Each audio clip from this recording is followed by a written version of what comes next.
BJP की चाल पड़ी बीजेपी पर ही भारी। सपा को बीजेपी की इस चाल का मिलेगा फायदा। जितिन प्रसाद की बीजेपी में एंट्री सपा को देगी संजीवनी। सपा के खाते में जुड़ सकता है एक बड़ा वोट बैंक। अब अखिलेश यादव को होना होगा थोड़ा और सक्रिय। बीजेपी के बागियों से सपा को मिलेगा बहुत सहयोग। अखिलेश यादव को सोशल इंजीनियरिंग पर करना होगा फोकस।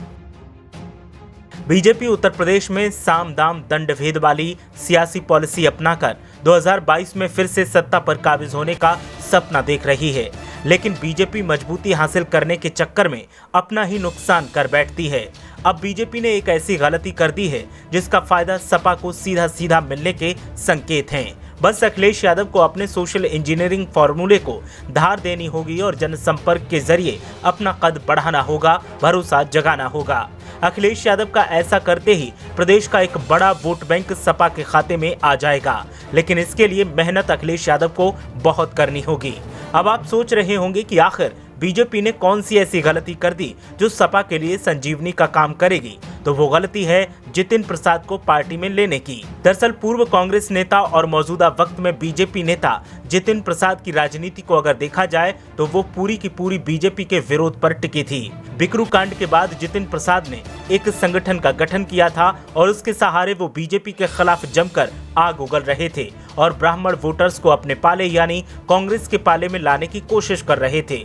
अपने संगठन के जरिए जितिन प्रसाद ने बीजेपी की जमकर बकिया उधेड़ी और खुद को एक मसीहा के तौर पर पेश किया। हालांकि बीजेपी को इससे खतरा पहले से ही लग रहा था, क्योंकि जितिन के साथ ब्राह्मण वोटर्स जुड़ रहे थे, तो ऐसे में बीजेपी ने जितिन प्रसाद को अपने साथ मिला लिया। अब सवाल उन ब्राह्मणों के सामने है जिसे वो अपना मसीहा मान रहे थे, उसने तो उन्हें धोखा दे दिया और अवसरवाद की मलाई चाटने के लिए उसी बीजेपी की गोद में जा बैठा जिसका विरोध करके वो हमारा होने का दावा कर रहा था।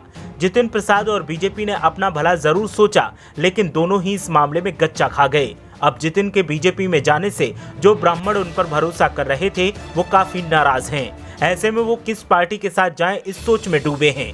कांग्रेस के साथ जाने से उनका कुछ भला होता नहीं दिखता और बीएसपी की स्थिति भी कुछ अच्छी नहीं है। ऐसे में अब जितिन की एंट्री से बीजेपी से पहले ही नाराज ब्राह्मणों के सामने ले देकर सपा का ही विकल्प बचता है और ऐसे में अखिलेश यादव को ये मौका हाथ से नहीं जाने देना चाहिए। अखिलेश यादव को सक्रिय होने के साथ ही सोशल इंजीनियरिंग को तेज करना चाहिए और ब्राह्मणों को अपने पाले में लाने के प्रयास तेज कर देने चाहिए, जिसके सहारे 2022 की सियासी जंग में अखिलेश यादव बीजेपी को कड़ी टक्कर दे सकते हैं। लेकिन देखना यही है कि अखिलेश यादव मामले पर कब जागते हैं और कब सक्रियता दिखाते हैं।